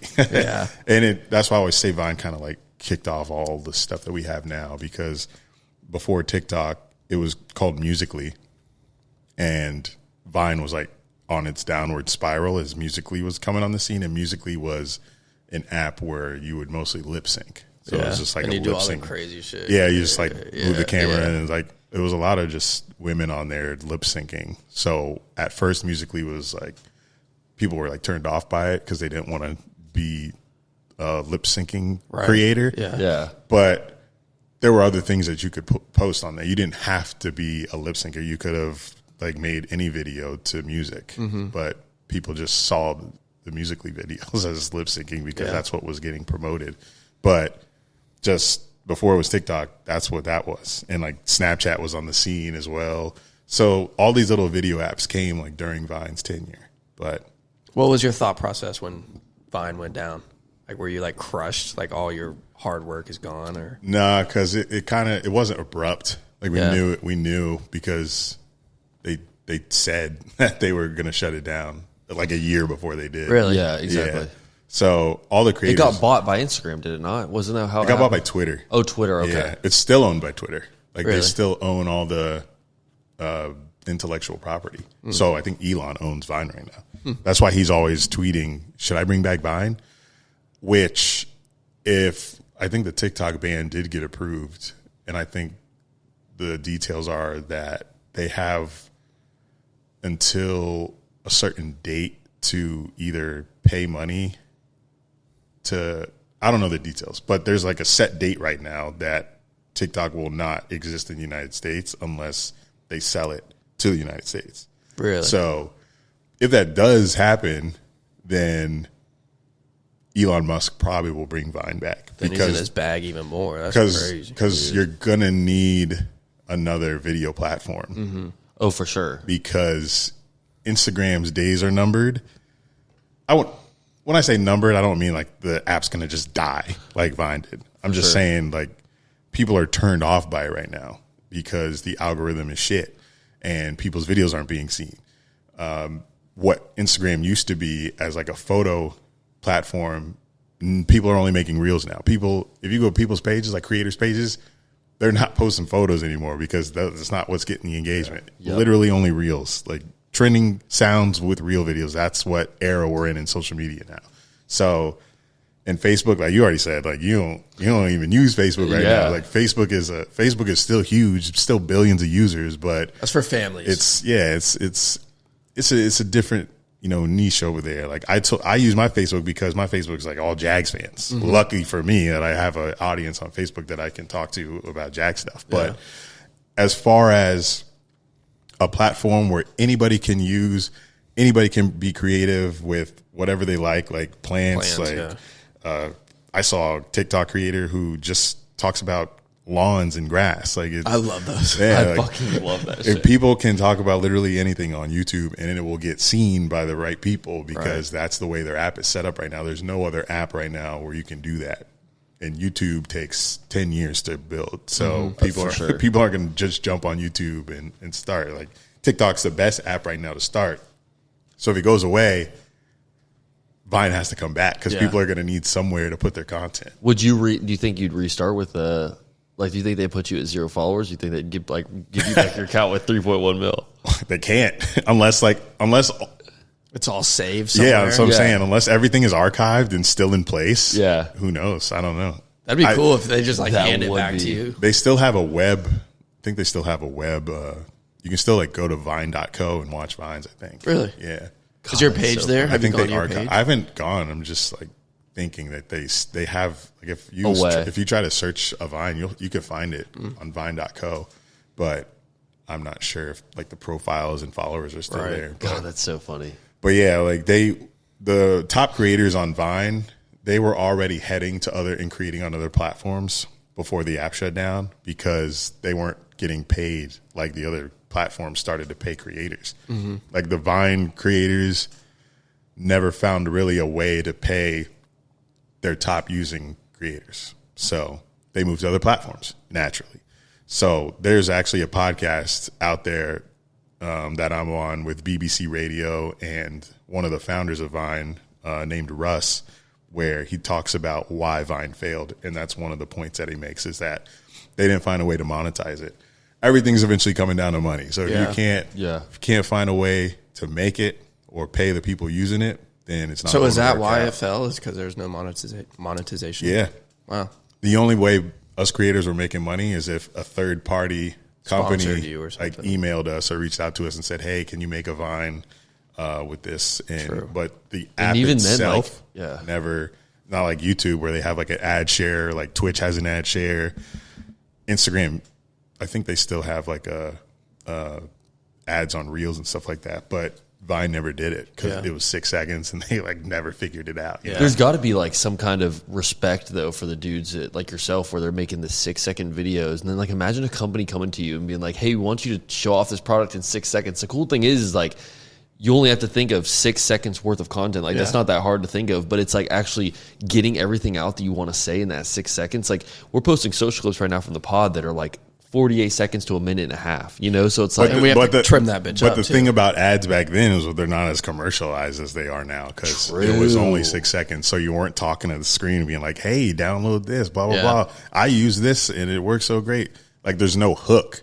There's no hook at the beginning of a video to make you stay and like buy the product like there is like on TikTok Shop. Like everybody's like, "Yo, I've done this thing," and then you see a little TikTok Shop link down below. Creator earns commission. And on Vine, you just like do a skit with it. Yeah. And the product's in the video, so you already know what it's talking about. that's true. Damn, So- I didn't even think about that. So if advertising ever went back to that, which it probably won't, then I think it'd be a lot better. But everything's so direct now. It's like, Did you ever do any advertising on Vine? oh yeah, like What was your biggest company, you think? probably biggest McDonald's. No way. I made a McDonald's ad, but they didn't pay the most. McDonald's was my first ever ad. McDonald's reached out to you. What for? What, like some McNuggets? What did they want you to promote? Trying to remember. I have the Vine saved. McRib? I have the Vine saved on my hard drive. hilarious. It's so bad. Like, but that's how they were back then. Yeah. But I don't know what the product was. I think it was just McDonald's. But I like tossed the McNugget to my friend. He bit it and said, "I'm loving it." And then one of my friends said, "Woo!" And that was fuck? And that was the Vine. hilarious. And Awesome. they paid me $2,500 for that. Wow. So, Holy fuck. Yeah. Yeah, I so- mean, for 6 seconds. Okay, so who paid the most? So imagine like a 20-year-old kid making like thousands of dollars for 6 second videos. Like That's awesome. Living in South Florida. I almost feel like I was it- very bad with money. I think Vine wouldn't have the most or like the same amount of motion that it had in the beginning if they brought it back, just because it's like now people are so used to like these long form videos and things like that. I mean, I guess it would probably have an initial big bump, you know what I mean? Because people are like so hyped that it's back. Kind of like Threads. You know what Threads is? Yeah, Instagram barely, thing. Yeah. Yeah. So when they first launched, people were like, "Oh, okay, this is cool. It's like Twitter, but not really like Twitter." It had a little buzz, but it died down. Yeah. I think Vine would kind of be the same thing because you just can't now in this social media. You just can't have a 6 second. You can't have 6 second app. Like, it has to be longer. Yeah. Like you're not. I feel like people's attention spans are short though because of They're not TikTok. 6 seconds short. Though. Yeah, that is really short. Yeah. Back then it was cool. It was new. Like Instagram didn't even have video yet when Yeah. Vine was a platform. Instagram made video because Vine was so popular. Right. And they did 15 seconds. So they were like, "We'll make it a little longer so you can like watch us more." Yeah. Because Viners would be like, "Hey, longer version on Instagram." But So- even TikTok had to eventually go from it being, I think it was like 30 seconds to like now 5 minutes or whatever it is. So Now it's it's like 10. Is it 10? And that's great. Like I think it's cool that there's that option. But with Vine, like with it being only 6 seconds, that's your max. I think a lot of people would be turned off by it. You know, it is dope to like have to try to fit in like either whether it's a comedic video or an informative, whatever you're trying to do. Even lifestyle vlogs or things like that. It'd be dope to try to like fit that into 6 seconds. But I think a lot of creators would also be like, no, like I can't fit it all into 6 seconds. Like it's such a short period of time. It'd be like super quick clips or whatever it is. But I mean, dude, shout out to you and shout out to Vine, man. Yeah. I mean, RIP. Like Yeah, I remember RIP for Vine. me, bro, I was obsessed with Vine. I was on Vine 24/7. That was like my app. You know what I mean? Even over Instagram when it was first, popping and everything. because it was new and there was no other content out there. First like of its that. kind, really. Yeah, but I agree with you that if you like go back and look, there weren't as many creators as TikTok allows there to be on Vine because it was 6 seconds. So a lot of people can't like fathom creating that short of a video. Yeah. So it will turn people off if it's only 6 seconds. Like I'm telling you that you can't have original Vine back. It has to be what TikTok is now. You have to have long form content. Was it easy for you to convert those followers to Instagram? Like, were you already kind of doing that same process you mentioned earlier with like a lot of the other creators where you knew it's going to end at some point? So let me try to grow my following over here on Instagram or YouTube or anything like that. So I talked about this in a TikTok because somebody asked me if I miss Vine, and I said, no, I miss the culture of it, which we won't get back. Like, we won't have Vine culture again. No. But one thing I hated doing was, which is so popular now, is cross promoting. You have to say, follow me on these. Everybody's got a link tree now. Mm-hmm. That's one thing I couldn't stand doing. I think it's mostly because I didn't like Instagram when it first came out. That's why there's an underscore in my current one, because I originally had Eric V Dunn, no underscore, but I deleted it because I didn't like Instagram. I was so against any other app besides Vine. Like, really? I was loyal. I was in love with that damn app. I was like, I'm not using nothing. Well, you had 3 million followers. How could you not? Hell yeah. Yeah. So, but like, growing up in that time, I was in college in South Florida, and like all the other top Viners were in like New York City or LA, and they were all trying to become actors, and build their audience through this app. And I'm just over here in South Florida in college, so I'm like not really understanding social media. I'm just kind of like making videos and posting. So I'm not telling people to go follow me on Instagram. Mm-hmm. I did have some videos where I was like longer version on Instagram because I had to, because when I was making videos with my buddy, we wanted to make, a longer version. So I would be like, longer version on Instagram. But I didn't do it often. Yeah. So I never really converted those Vine followers to Instagram. So when the app eventually shut down, I don't even think I had 200K on Instagram. Damn. Yeah. God, dude, that's insane. Do you think your Vine career kind of fueled your entertainment? Like, it was all because of Vine. What about the voice acting? How did you get into that? I kind of those were part of the videos that I created on Vine. Yeah. It was voiceover stuff, and it's just something I like to do. So I kind of it was one of the many types of videos I made on Vine. You do have a solid radio voice. That's one thing. Like one of my earliest videos was, this is how I would do it back then before all the technology we have now. I would just pull up a clip on YouTube, like a clip from an animated series. Like I did a lot of SpongeBob voiceovers. And, on Vine, you had to like start and stop when you record. Like you press the screen and stop pressing it to stop recording. Uh-huh. So I would like record the YouTube video, do my voiceover while I'm pressing the screen, have to like take my finger off of it to like stop it, and that's how I record my voiceovers. So you wouldn't even do a separate audio track and then put that over. You would literally just be holding it to the computer screen, and then oh my god, that's dope. But you can tell because these Vines are still on YouTube as compilations. So if you look up Eric Dunn voiceover compilations, you see the reflection of the computer. Like I'm recording the computer screen, just like talking out loud. And that's how I would record voiceovers at first. But at that time, bro, like that wasn't considered low quality content. Like what people don't understand, it's like if you were to do that now, people would probably clown you, bro. Like what the fuck is this dude doing? But it's funny how like during that era, bro, it was like, I know for me, I would have watched that, that video for an entire minute long, that 6-second clip. I feel like everything was so simple back then. Like it could be the most simple video, but people loved it. Yeah. Now you have to you got to hook them. You got to have a story. You got to fucking have a whole book just to get them locked in. And I'm not gonna lie, like I'll laugh at a ton of TikToks like throughout the day, but the laughs are staggered. Like it's like, you watch a video and then at the very end of the video, like something funny happens and then you get your laugh out of it. But with Vine, bro, it's like you're just scrolling and laughing. It's like you're just like you don't even have time to breathe, bro. You're just like every 6 seconds, it's just like something funny. And but I feel like people would stay on the videos longer because they were 6 seconds. You just keep looping it and looping it and looping it. Oh, 100%. But then you never know, like then the standards for it to blow up or do well on Vine will probably be a little different because it's like, the average watch for a video would probably be 3 or 4 times. Whereas now, if you get like 3 or 4, watches from one person on like TikTok or Instagram or YouTube Shorts or whatever, I mean that's like that's a big deal. Yeah, that's a huge like boost in your post. But no, man, like I think the voice acting thing. What's the channel you're doing right now? I think I don't even know if you maybe just started it up or whatever it is, but I saw clips of it. Yeah, I just started it because I was researching like AI and animation because.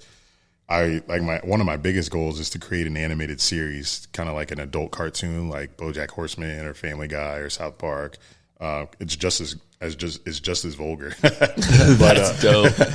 But I know animation is like such a tough industry to even like get started in. So what I know to be true is that content creation is like the gateway to anything you want to do. So I was like, how can I get started in this animation world? Because I was already doing like the voiceovers to, like Pixar films and SpongeBob and Toy Story and stuff like that. But to me, that's not sustainable to keep doing over and over again because there's not access to all these clips to voiceover and stuff like that.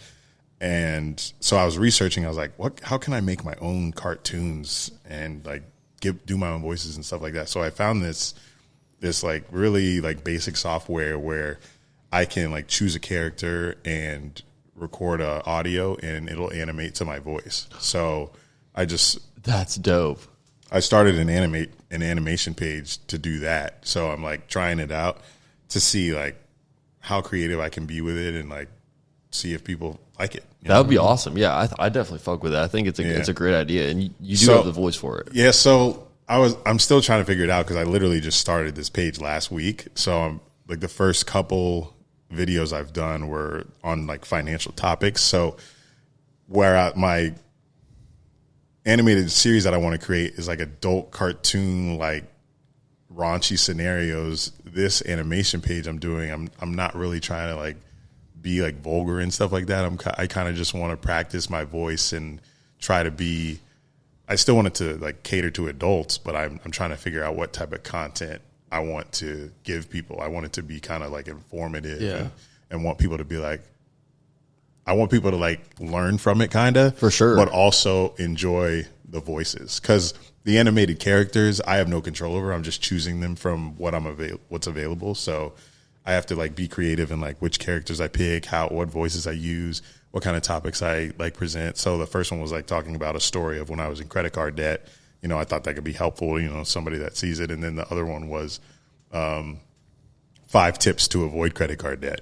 And the character was like a pencil, like telling people like 5 tips to avoid. But it was like, I'm writing the scripts too. So I'm like trying to like do a back and forth with characters, but also like be funny, but informative. Right, yeah. So it's like, I'm playing around with it, so we'll see what happens. Oh, I can only imagine. That's going to be a tricky lane, bro. It's going to be tough to kind of like figure out where that balance is between like trying to be funny, informative but also and raunchy. Yeah, for sure. I feel like that's a good lane to go down because like, I mean, it's informative, funny, but also like cursing. Right? Like, we'll see. Yeah, I think it's good. So that's funny, man. And you went to FAU, right? Yeah, I went to FAU. Go Owls. I should have.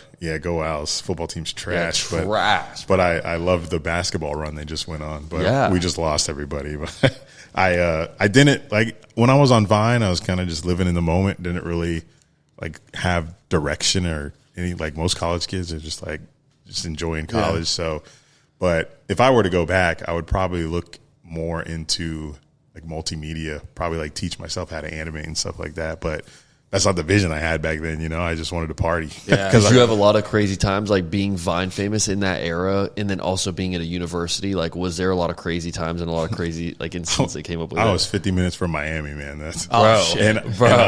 And I was like sheltered as a kid, so my mom didn't like let me go to friends' houses. Like, I wasn't at too many birthday parties. So you had to let loose. I was the kid that was at home playing 2K and Madden and having dinner and going to bed. All like K through 12. That's all I did. Barely like went out and party with friends. So the few like high school parties I did go to, I was like, I felt like I was in a different world. What do I do here? Because like first time I smelled weed, I was like, oh, this is bad. You know what I'm saying? So college in South Florida really like made me feel free. Yeah. So I was like not thinking about career at all. I was thinking about, so this is life, Yeah. I like this. I like being able to just have free will and make decisions on my own. But were you going to the football games? FAUs? Yeah, I was going to. Were they crazy? Games. Like, what was one of the craziest things that happened there? So the cool thing about going to FAU was when I first enrolled my first semester there was no football stadium on campus. Wow. So they were building it. Like during my orientation, it was getting built. That's crazy. So I went to their first football game in their brand new stadium when I was a freshman, which it's a very nice stadium. I've seen the pictures. It's crazy. It's just never filled because they suck. Because Dad and FAU just doesn't have a culture. They're a pretty new university, and I mean, you're in Florida. You got Miami, FSU, UF, UCF, USF, all established schools. Nobody gives a fuck about the Owls, Right, you know? yeah. And you're in Boca Raton where the average age is 80. So True. You stuck a university in the middle of, first of all, South Florida, where there's already a huge football presence down in Miami. Yeah. Like The Rock went there and Ray Lewis, like all these crazy athletes went to Miami. Nobody is thinking about the FAU Owls. Like, I think our best player that came out of there was Devin Singletary, who is a journeyman now. That's actually, that man's been around. But I mean, shout out to him. That's actually, I mean, that's a cool name, you know? Yeah. Motor. Yeah, for sure. But yeah, my craziest story at a game is it was our first big hosting of a team. Like, we had just completed a home away series with Miami. So this was the first time we were hosting the Hurricanes. And I think they were ranked. They might not have been ranked, but even if they weren't, it's the Miami Hurricanes Right, yeah. coming to FAU, you know? Yeah. So tailgate was insane. Everybody's messed up. I bring a whistle into the stadium. And so like pregame, players on the field, crowds doing chants, student sections doing chants. They're like, fuck Miami, da, da, da. And I'm blowing the whistle to the do. Yeah. And this lady on the field, whoever it was, I think it was like Safe or whatever. I think that's Jags. Yeah, that's Jags. they work down there too? They had the yellow shirts, but they were like, put the whistle away. They were like motioning me to put the whistle away, and drunk me, I'm like, I'm not putting the whistle away. So she called stadium security. So stadium security is coming to my section. They asked for the whistle. I give them the whistle. I was like, okay, we're in the second phase of this. I don't want any more problems. Right. Here's a whistle. You know, like I want to stay and watch this game where we're probably going to get blown out by 50. So I give them the whistle, and then cops come, and I'm like belligerent, drunk still, but I'm coherent enough to defend myself without being disrespectful. You know, I'm like but I'm also in a tank top, so I'm kind of a big guy, so I can see where belligerent drunk me probably comes off as very aggressive. They might be scared. Yeah. It probably looks like I'm ready to fight somebody. Yeah. But I wasn't. I was just trying to be like, hey, I gave you the whistle. Why do I have to leave? Because they wanted me to leave. And I was like, I've been waiting for this moment since I got to the school. We're hosting the Miami Hurricanes. I gave you my whistle. There can be no more sounds from the whistle. Why do I need to leave now? You know? I feel like that's a good compromise. I get to stay. You get the whistle.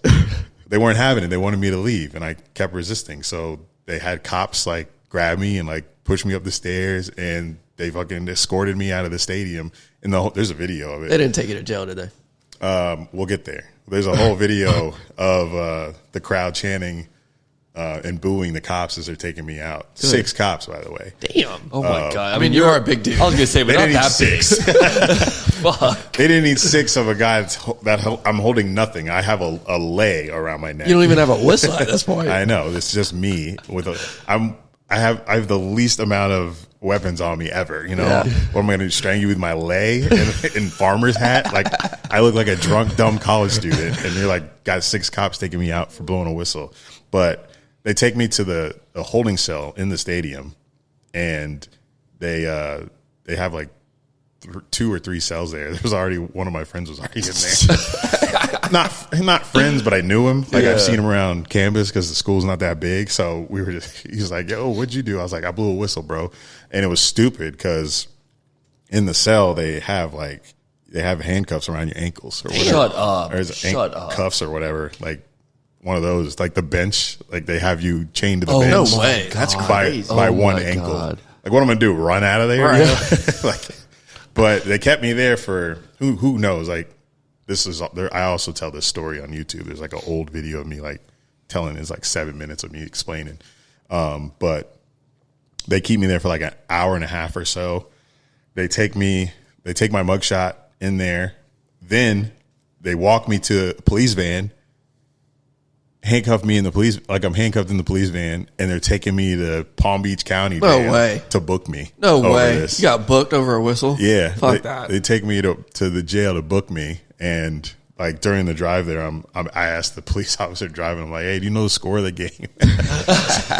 That's all I could say in that moment because like I didn't know what was going on. I was just like, I'm going to jail over Were this. there any regrets? I'm just shaking my head, and I'm like, it's just a funny story to tell now. Yeah. But in the moment, I literally was just, I had no water in me. So like while this is going on, I'm just drunk. Drunk and like sobering up because I'm just sitting around waiting to be released. And I never get released until they do my fingerprints and stuff at the jail, and I get out at 2 a.m. God. And then I Uber from the jail parking lot back to my dorm. Oh, man. And I'm like, over a whistle. and I'm like, what's up, guys? Back home. Just did some time. And like Crazy. And like back then, none of my friends like came with me. Like when I got taken out of jail, none of my friends came with me. So I'm just there for like 4 or 5 hours just by myself. I think in the jail I called my dad because during the time we had like a family attorney that we had. So I called my dad. He called her, and then I think she called the jail and then got me an attorney. And I think that's why they released me. That is because so funny. I had an attorney. But if you don't, they'll screw you. They'll leave you there for however long. That they is don't care. insane. And I had to get it expunged off my record. What was the charge? And it cost me $3,000. What's the charge? The charge was resisting arrest was the first one, which I wasn't resisting arrest. I was resisting leaving the stadium. It's kind of the same thing. You weren't trying to arrest me though. They were just like leave. You know, if they were trying to handcuff me, maybe I was resisting arrest. Well, I just said I don't want to leave. Oh no, it didn't say arrest. It said resisting an officer. That makes more sense. But tracks. that's so. But that's not jail worthy, you know. Right. Yeah. And the other one they had to throw in there was trespassing. They gave me trespassing and resisting an officer Because you wouldn't leave. That's so stupid. They just had to write something. They were in there. reaching, man. Yeah, it's like a principal's office. They just had to write some bullshit in there. Yeah, just referral. fill in the blank. Yeah, so that happened. TMZ did an article because I was popular on Vine, so I guess they felt like I was a big deal. And the headline was Vine star Eric Dunn gets arrested for mouthing off to cops. No, don't Silly- do that. Don't do that. Silly ass headline.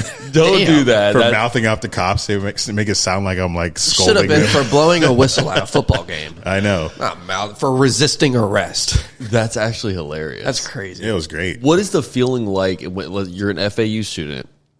What is the feeling like when you know this week a team like Miami or a team like Bama or even like Florida or someone is coming into your stadium to play you, or you guys are going to their stadium to play them? Like, is it just like is there not even like is there any hope? No, but we didn't. we didn't host many good teams like that. Miami was probably the only one that we hosted while I was going to school there. Okay. Another team that we did play, because you know how the big schools always throw like a bad team in like the first 3 weeks. Like, of course, they pay them to come play, make them feel good. We were one of those schools, so we would play a lot of teams on the road and get smacked. That hurts. So we could get some money, you know, because we're a small school. Yeah. But while I was there, we did go to Florida, and I went to that game with some of my friends, and we went to overtime against them, which was kind of crazy because we knew the quarterback at that time because we would always see him playing pickup in the rec. So we're like, Jock, you gonna get hurt, bro? Why you playing? You got to play the Gators, or why are you playing fives right now in the rec? So just seeing that quarterback go to overtime with the Gators, but he was just like playing fives against us. It was hilarious, and we ended up losing, but it was a good game because we did go to overtime against the Gators. But there's never any hope. There's never will be any hope until that school figures out how to create a culture there. But what happened? There was at one point they signed Bama's offensive coordinator. Correct me if I'm wrong. Was it like Monty Kiffin? Oh, Lane Kiffin. Lane Kiffin. Yeah, he was a head coach there for a little bit, and he won conference. I was going to say in a bowl game, but you know it was Lane's transition period. So for sure, I forget where he was before that. I thought he was Bama's OC. Maybe he was Bama because he's been to a lot of schools. But when he came there, I was hyped, you know. And I went to the conference championship game that he was coaching. We had some great wins. You know, we beat Akron like 63-3 at one point with Lane Kiffin. So it was a good run, but I knew it was short. I knew Lane Kiffin was not staying at FAU for 10 years. Yeah, you know? But it also kind of sets you up to be like a lifelong Jags fan because of that like mindset. You know what I mean? Like the Jags are very similar in that sense where for the longest time, like you knew if we were playing the Patriots, it was not like it's like you want to have faith, but there just was no faith like during that long, Tom Brady run. Yeah, the Tom Brady. Yeah. And when Lane Kiffin was there, I was like, we win in everything, Yeah. I wasn't scared of anybody because he brought his SEC mind to Conference USA. So I was not afraid. It didn't matter who he recruited on our team. They were going to be good because Lane Kiffin's coaching them. Yeah. So I wasn't worried at all. But he signed a 10-year contract, and I was like, yeah, right. And then he went to Ole Miss. Do you like watching NFL or college more now? I'm always more college. I like college more. I like the culture of college more. I like the You think it's faster pace? That's why I like college. I feel like they're more like, it's more high-flying, crazy action in college. Yeah, there's way more points because the defenses in NFLs are monsters. Yeah, so literal monsters. Did you never think about like maybe trying to play one of these sports yourself, like being the size that you are? So what you see now is a facade. Like I was not always as big. Okay. Yeah, everyone thinks like, "Yo, you played sport." I've been working out for the past 4 years, but the last 8 before that, I was not like in the gym at all. So you weren't skinny though. I mean, you're a big dude. I was skinny. Really? Like if you see freshman year Eric, I'm pretty thin. Like there is hope for us, man. We can do it, bro. Stay strong. My arm's pretty small from freshman year in college, so I would have gotten wrecked on a football field. Really? But I bet those 5-on-5s, boy. I bet you were first. Oh, I loved playing pickup basketball because I had the height still. Yeah. But I wasn't like super strong yet. Right. I worked at the FAU rec, so that helped me put on some muscle early in my college years. But football was not on my mind after high school. I played in high school. I got like 2 snaps and that's it. So I mean, just you sit on this couch, bro. I'm like, he probably was a tight end or some shit in fucking high school. But how old are you now? If you don't mind me asking. How what? How old are you now? I'm 31. You can still play for the Jaguars. Not these ankles. Not these ankles. Because all those pickup games, I sprained a lot of ankles doing that. So now it's no way. Retired. Boys, let's take a quick breather and jump into Joey's top 3. Let's do it. You want to do it? All right, Joey's top 3. So, Eric, I meant to tell you this before we got started, but it's a segment that we do. It's called Joey's Top 3, where Joey gives a category, and we have to all give our top 3 for that category. It's different every single week. Sometimes it has nothing to do with anything we've talked about or anything that you really, have mentioned throughout the show. So it kind of gives our audience a little bit of a deeper, understanding of the guest. Let's do it. So, Joey, I want to know your top 3 favorite Jaguars players. there we go. Jags players? There we go. I like that. Number 1, current, former, anything? It doesn't matter. Anything, all time. Man. Let's see. So I have a confession. Uh-oh. So I started liking the Jags when I was 10, but I wasn't like all in on them, I wasn't not as I am now. Right. I wasn't this passionate until about maybe 2017. Yeah. So the year that was the first year I had season tickets was 2017, but I also didn't live in Jags. But just wanted to preface with that. Newer players, it don't matter. The first year I had season tickets was 2017. So my relationship in liking players is not as passionate as some like longtime Jags fans are. But probably number 1 would be Maurice Jones-Drew because that's like the main memories I have being a Jags fan, like watching him like eat everybody up. I didn't really watch the Jags during Fred Taylor and Jimmy Smith's tenure because I know those are big running backs. Yeah. Those are people's like favorite Jags of all time. Backs. But I can't, not Jimmy Smith. But I can't sit here and say that I watched them like through my years. So I'm picking players that I remember and that I watched. And so number 2, probably David Garrard. He was like, I had his jersey. So like I liked him a lot. One of my fondest memories of being a fan was watching him in that Steelers playoff game in 2007, I think. It was 4th and like 32, and he like ran for the first, and Scobie kicked the game-winning field goal. So David Garrard. And then 3, I'm hoping it'll be Trevor Lawrence. I like that. Yes. Because, before Trevor Lawrence, we literally had like no hope going forward. So I'm going to have to put Trevor 3 because, I mean, they're going to sign him to an extension, like a high extension. Yeah. So hoping that, he can, get it together this year because I love watching him play. Like when he has time in the pocket and he can put it together. Like he's is the our best quarterback. He's the best thing we've ever had. It's like, so he's definitely got to be my top 3. I can't leave Trevor Lawrence out. Yeah. That's a good top 3. I like that. Yeah, but all the other current Jags, they haven't been around long enough for me to really like have them as my favorite player. Yeah. So Trevor's going to get that nod right now because he's the franchise QB, and I don't want to be the type of fan that dogs him because I know he's good, but it's his 4th year and he needs to get it together.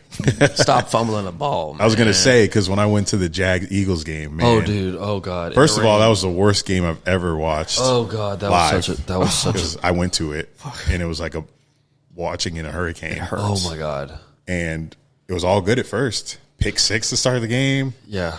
Go up 14-0, and then Trevor just starts fumbling every play. 6 fumbles or 6 turnovers. I mean, that was. I was like, get me out of here, bro. Stuck in Philly. Early? Did you stay for the whole game? I did. Yeah. Because it was close up to the end. And if you're at like a different stadium like that, like just enjoy you're there. experience, Exactly. I'm not leaving an away game early. Right. I stayed for the whole Patriots game. Oh my God. When we lost like 50-10, I think. What about Buffalo? You been to Buffalo yet? Been to Buffalo. Didn't go for Jags. I went for Bills Patriots. Was it snowing? No, it was October. Okay, gotcha. Yeah. See, that'd be one where I'd like to experience that one day in my life. I know it'd probably be absolute hell for a Florida boy, but I think people were hoping that for the Bills game this year, but it's early, so I don't think they're going to get snow. But another story, I'm friends with Jordan Poyer. I use friends loosely, and he gave me tickets to that game, the Bills-Patriots game. Oh, that's dope. Because in my journey to go all these away teams, stadiums, it was the same week that the Jags were playing the Broncos in Denver. But I felt like the Bills-Patriots game was going to be better because they were both 3-0, and I think Brady was still there. Had to be. It was 2019, I think. Brady was still there. Yeah. So, because he went to Bucks after that, right? Like 2020, yeah.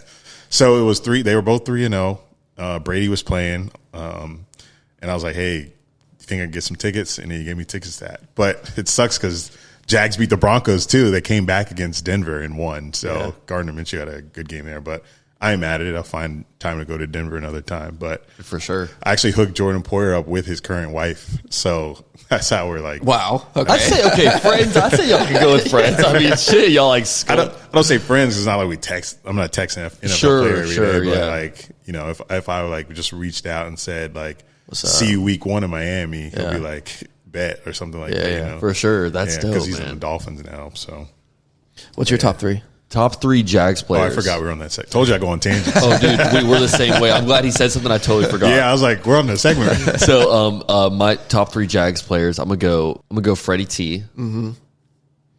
I'm gonna go Trevor Lawrence. Mm-hmm.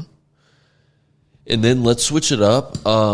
I'm trying to think of someone like a little more low key because I've got this problem where I'll obsess with like a low key Jags player because they have like one really good. I got game. one in my head that I'm gonna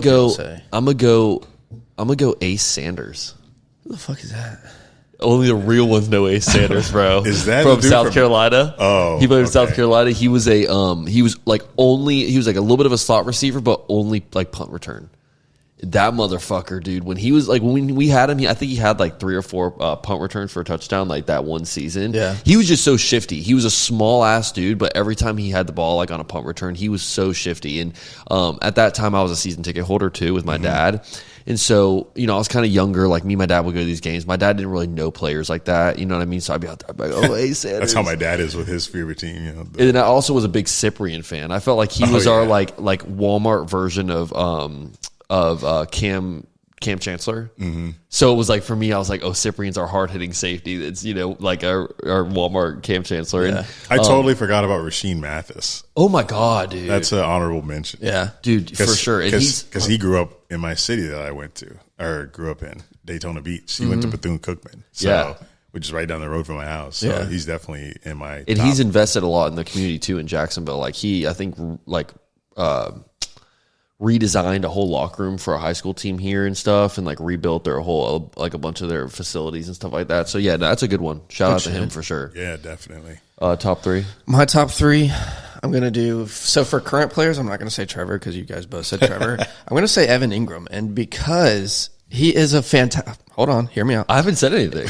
I know you want to. Love him already. I know how you feel about about fucking Red Bull. But he's such a great tight end, but they don't utilize him till the end of the season every time. You picked him in the third round of fantasy football. Shut the fuck up. We're not talking about fantasy right now. That was my first time ever playing fantasy. Fuck you.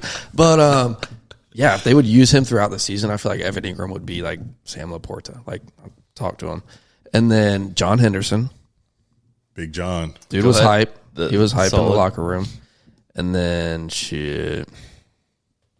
Jones Drew. I just remember being in the stadium as a child and hearing Drew. Yeah, that shit. The first time I heard it, I was like, why are they booing him? And I'm like, oh, it's Drew. My final honorable mention, regardless of how like the relationship ended and everything, is Jalen Ramsey. Like the energy he brought to that fucking defense, bro. Like, oh man, and Telvin Smith too. Like there was a ton of guys on that I love 2017. Telvin Smith. Like Telvin Smith, bro. I don't even know what really happened to him, like how he fell off, but I fucking love Telvin. Who's the Smith. biggest bust? Calvin. Well, no.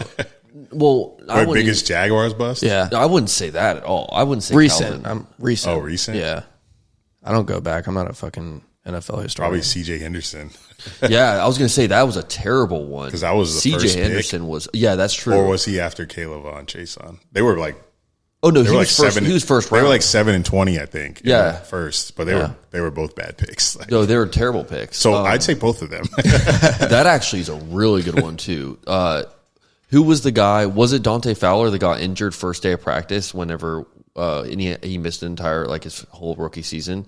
And Dante Fowler ended up being okay, but he was never like what we thought he was going to be. Yeah. You know, shout out Josh Allen. He's kind of been that guy for us. Yeah, I love Josh Allen. I'm a big We Josh lose a Dang, lot. I can't believe I left out Josh Allen. We lose a lot of guys that go off on other teams, like Quincy Williams, the linebacker. Oh like, my god, dude! he's like eating on the Jets. Like, it's crazy. There's a lot of guys that I feel like they almost use Jacksonville as like a way for them to get onto another team. Like they almost, it seems like That's they their don't- foot in the door. To Yeah, the NFL. exactly. That's Which exactly is what why it you seems compared like. it to FAU. Like Yeah. Lane Kiffin using FAU to go to Ole Miss. So. Yeah, it's really though. I mean, it is like a very similar type mindset. Even though the Jags are an actual like NFL team that are.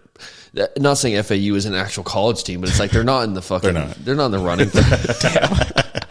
He said it. Hey, he said Football, it. football, He can football. say it. He can say it. So, no, but one thing I did want to bring up before we kind of wrap this up is head on youth impact or head on what is it? It's Head on youth. Head on youth. Yeah. Head on yeah. youth impact. That's your foundation, and you're in it with a couple other guys. Tell me a little bit about that, man. So my friend Chris Ebrio, he was a Brooks rehabilitation patient back in the day, like maybe 7 years ago or something, and they helped him like get fully recovered. So when he got out, he started raising money for the hospital and the kids that were there over the holidays because he was once a patient there over the holidays, so he know how it felt. So he started doing that. He found me in 2019 on social media. At the time, he was a truck driver, so he would always be like driving around the city and stuff like that. And he saw that I go to away games, so he was near Atlanta when we were playing the Falcons in 2019, and he asked me if I was going to be there, and I said yes. So we linked up there, like met for the first time. COVID happened. Then 2021 in Urban Meyer's first year, we were both going to Seattle. So he had an extra ticket to the Seahawks game in Seattle, and he asked me if I wanted to do a raffle for it to raise money for the kids in Brooks. This is kind of where he first told me like what he does every year annually to raise money. And I was like, sure, I've never used my platform to raise money for good, So I was like, let's do it because, I'm a Jags fan. People probably like buy in. So we started selling raffle tickets for like $10, and the deal was good because you like you get one raffle ticket entry for $10. We were flying you out to the Seattle Seahawks Jags game. We were flying them out, putting them in a hotel, all that. So Okay, so yeah, came out of I spent $10. I'll give you 40 tickets. well, I wasn't, but Chris was. Like, Sure. He said, "Yeah, I'll spend the money and do that so we can raise money for this." And I was like, "Bet." So we raised like $2,000 for the ticket, and it was actually the Florida Gators' former mascot, Albert Mascot, won the ticket. So no, that's actually funny. so we learned that he was a mascot when he won. So $2,000 for that, and we did it again for that Patriots game I mentioned before, where we got blown out 50-10, and we raised $4,000 for that game. So total $6,000 for a couple of Jags games, and the following year, I think January or February, he asked me if I wanted to start a nonprofit. So I was like, sure, let's do it. And much like anything else that you first start out, don't know anything about running a nonprofit, acquiring sponsors, all that. Like everything's been like brand new and learning as we go type stuff. So we've been established since 2022, and, you know, our main mission every year is to raise funds throughout the year for the kids in the hospitals over Christmas break. So that's what we've been doing. So what, like give them awesome, gifts and bro. stuff? Yeah. So like to buy Christmas gifts, and then, you know, we can't go into every hospital. So Brooks, they let us go in. So we actually hand deliver them to the patients That's at sweet. Brooks. But I've always wanted to do that. I feel like that'd be like the highest form of giving. Can we Like, come next time? Yeah. y'all can come. That would be so cool. I would love to give Yeah. kids. I like would that. too. Yeah, I think it'd just be a really cool experience, a really like humbling experience. Yeah, you know? like we do give back events in December and stuff. So in like toy drives. So I can let you guys know when those are. Please do. Yeah, I think that'd be awesome. Because we did one last year at one of the tailgates, the Bold City Brigade tailgate. Like those guys are so awesome at that tailgate. So we had a whole trunk full of toys for last December, and that was just one day that we collected toys. So Hell yeah. we're gonna do that again, and then we collaborate with, you know, a couple restaurants to do give back. So we'll like set up toy drives at those as well. So, but throughout the year, like we try to come up with different ways to fundraise and stuff like that. So on top of everything else, we also like try to come up with things for the nonprofit, because that's another thing that we got going on. Yeah. And July 30th, we're actually doing. They're giving us the entire ballpark to promote like our nonprofit and charity. So we're getting like the a shrimp- couple shrimp jumbo the shrimp? the shrimp game. Oh, Hell dude, yeah. that is fucking So what are you gonna I do think it's there? July 30th, actually. So we're going to have like a table booth set up. We're getting like a few PA announcements and got like some tickets to give away to the game. So we're going to try to get as much people there as we can, because Tuesdays are kind of their dead day of the week. Yeah. Most people go on a Friday, Thursdays, Saturday. Thursday. That too. Yeah. But obviously you're not going to get us tickets for that, you know. So they were like, you can do it on a Tuesday. So July 30th, we're going to do like a big event and bring people out and like give people information about the charity and promote events that we have coming up. So we're going to definitely utilize that Jumbo Shrimp Ballpark to really promote who we are. That's awesome, And bro. like bring shirts and sell the shirts and stuff like We got that. to be there for that. Too. I've definitely heard you talk about them on the Dunn and Drew show as well, man. Yeah. So I think you do a great job of promoting that. And I think Because when we first started, we were doing the raffles. So I would use the podcast to be like, hey, donate to come to a game with me. Because last year we had season tickets for the whole game. So we raffled off, I think, 4 tickets to every home game last year. But we didn't break even on that. So that was a tough like financial pill to swallow. But it was fun it was a fun event, a way to get our name out there. Yeah, but for sure. It didn't like bring in the money we thought it would. It brings in loyal fans though. Yeah. So you still get something. Yeah. So, like we said earlier, bro, you live and you learn, especially with something you've never done before. yeah, exactly. You know? You know, you're not going to know if you don't try it. Yeah. So, because we had the success with the first 2 games, so we're like, let's do a whole season. But Right. it didn't. You know, we didn't raise $6,000 for 2 games. You know? No, for sure. What a question I wanted to ask. I was thinking about it earlier when you were saying something. What do you think the biggest piece of advice would be for staying relevant? Because like you said, like you were on Vine and you were so committed to Vine, and you even deleted your fucking Instagram account because you were like, so you were just like all Vine, you know? Right. But then Vine gets taken away from you. Like what steps would you take to stay relevant? I feel like that'd be such a difficult task. You know what I mean? Being in your position. Yeah, it's difficult because there's a lot of people out here doing the same thing. So I think there's not really a mega formula. You kind of just got to be consistent because everybody's doing the same thing. So Right. that's not easy to do. You know, like you guys were just saying that you can't believe that you're on episode 98, but you guys like came up with a plan and a strategy to do 50 episodes. And that's the start of it. Like you gave yourself like that specific goal. So you know what you got to do to meet it. Facts. And you just keep doing that, rinse and repeat over and over and over again. However Yeah. long it takes, that's the question mark. You got to keep doing it. Yeah, you just got to keep And doing I think, it. like, especially not being especially if you like want to. For sure. You got to want to. Yeah, you know? You're true. Like, you can't just do something because you want the end goal. You got to love the journey to it. Enjoy Because once the you get to the process. end goal, it's like, okay, we got to do something more. Yeah. Because life doesn't end there. You know, you got to And keep. don't be afraid to pivot and like get your feet wet in other industries and stuff like that too. Like how you're doing so many things right now. It's like I feel like that is a kind of a key too. Is just like stay stay like evolving and keep like doing different things and adjust to the times and things that are happening. But no, dude, shout out to you. The last thing that I wanted to mention, unless you had anything else. So it's kind of a, backtrack over to the tailgates thing. You guys had, correct me if I'm wrong, was it Nick Sirianni? Who was the dude that reached out to y'all to like buy you guys Casamigos for the? Oh, Nick Wright. Nick Wright. That's right. So you said the Eagles coach. Damn. Don't they kind of look similar then? Let's be honest, like a little bit. Maybe. So Nick Wright, like you guys were doing the spin the Casa thing. It was getting motion. Every Jags game, you guys would spin the Casa. Then you start raising money for the Casamigos, correct? And then because like those bottles were expensive, 100%, bro. If you know, you know. Like we're like, come on, guys, donate, please. and then Nick Wright reached out to you guys, which for the people that don't know, he's like a announcer on NFL Network or something like that, or Fox. Okay, so he's got a morning show or afternoon show that he does on Fox, and he's got his own show. How did that happen, bro? How did it happen? Well, Nick is very active in the Jags because he's like a big Trevor fan. So he's very active on Twitter in regards to Jags fans and Trevor Lawrence and stuff like that. So Jags fans know this.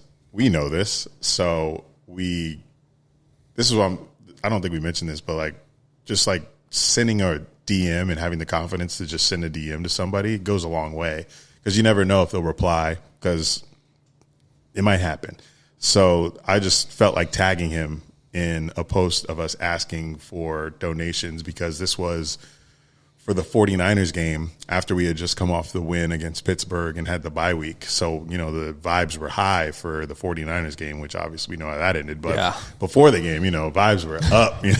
Like, we're hosting the Niners, boy. We're 6-3. Come on now. So we were trying to get as much cost as we could for that tailgate. So I hit up Nick Wright. I think I tagged a bunch of other media people too.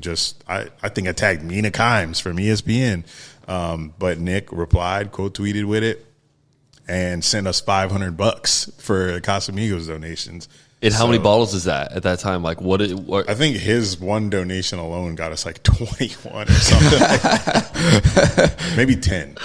I don't know actually. Either 8. way, bro, that's awesome. Like that's still so much Casamigos. Yeah, 8 bottles is a ton of tequila. It's like, shout out to the guy. Like, even if you are like a rich dude that's doing your thing and whatever, like sending $500 to a dude that tagged you in something on Twitter is fucking wild for alcohol too. Yeah. No, for sure. But like, he did like a little message after that saying like, be responsible. Obviously we're not, but he had to say he did his part. Yeah, he sent $500 for alcohol. You got to say a little something like drink responsibly. If you die, it's not my fault. He said, tame yourselves, drink responsibly. And we're like, thanks, Nick. Yeah.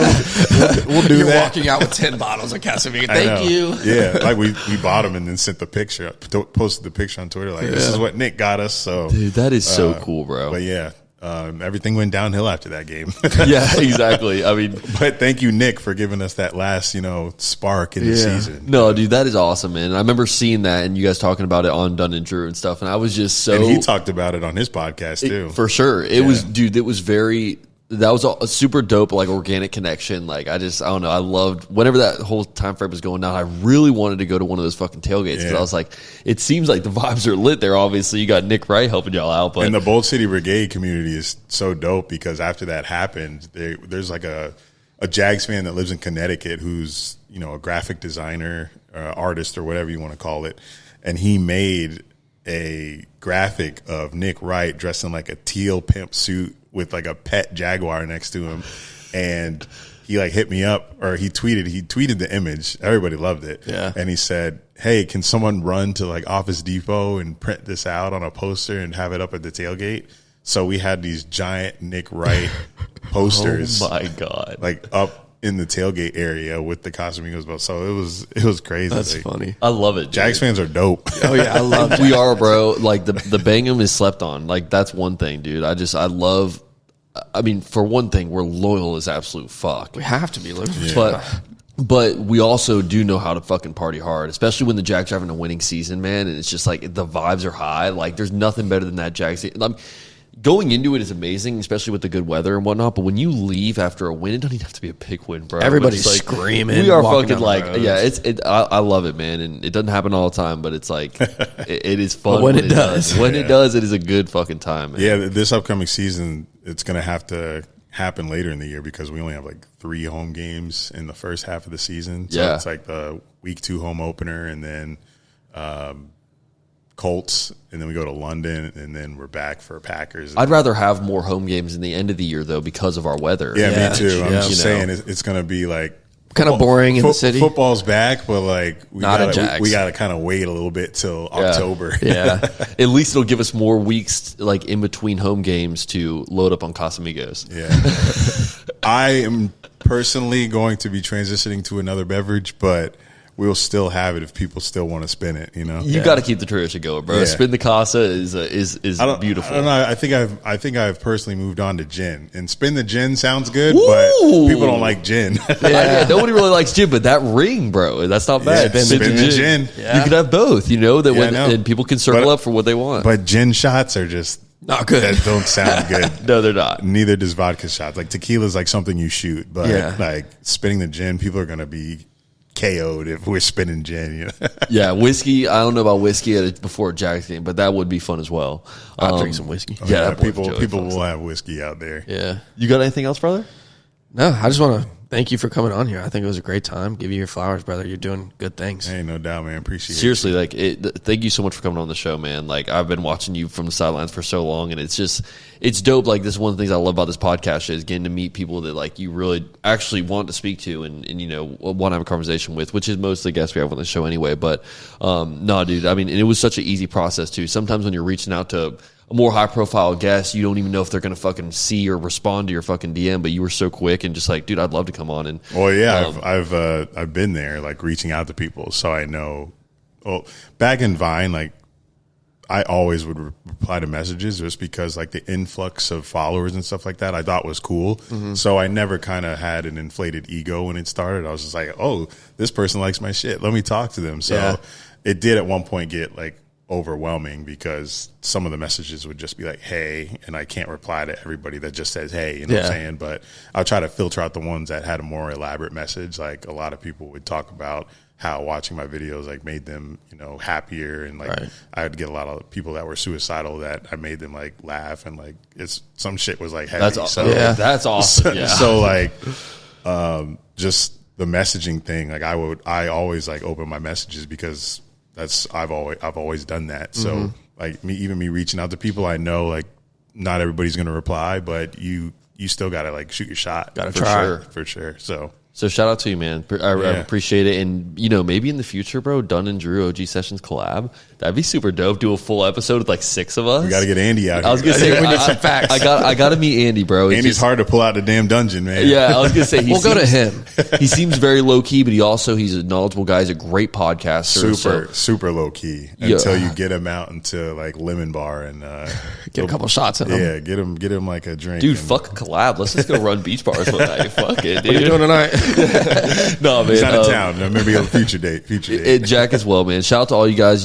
The motion that y'all have on Dunn and Drew is commendable. And it's really cool, too. It's like, I do take a lot of notes from y'all's show. You know what I mean? Like a lot of the ways that you guys go about some of your segments and then also just kind of keep your show very interesting. Like I'm always sitting there kind of just taking these mental notes where I'm like, for me, I'm only taking notes of a show that actually is like engaging to me, you know? And so shout out to you guys, man. Even if I wasn't doing the podcast show, I'd still be watching Dunn and Drew every other week. So appreciate that. Yeah, you guys are doing your thing over there.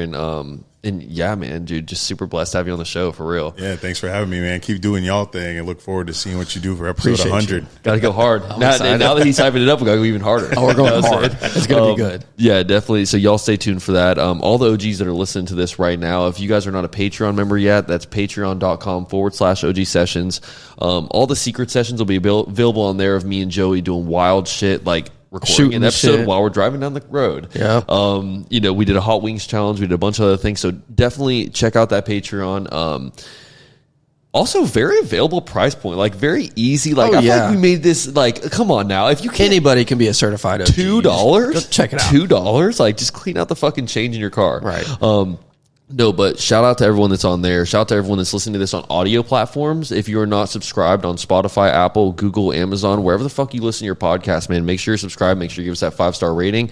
And if you're watching this on YouTube, boy, we absolutely motherfucking love you. Go ahead and hit that like button. Hit that like button. Comment something that you enjoyed from this episode, and comment a guest that you would like to have us have on the next episode, or a possible episode 100 suggestion. So shout out to everyone that's listening to this. You guys are the absolute shit. Boys, we will see y'all next week. We are out. Peace.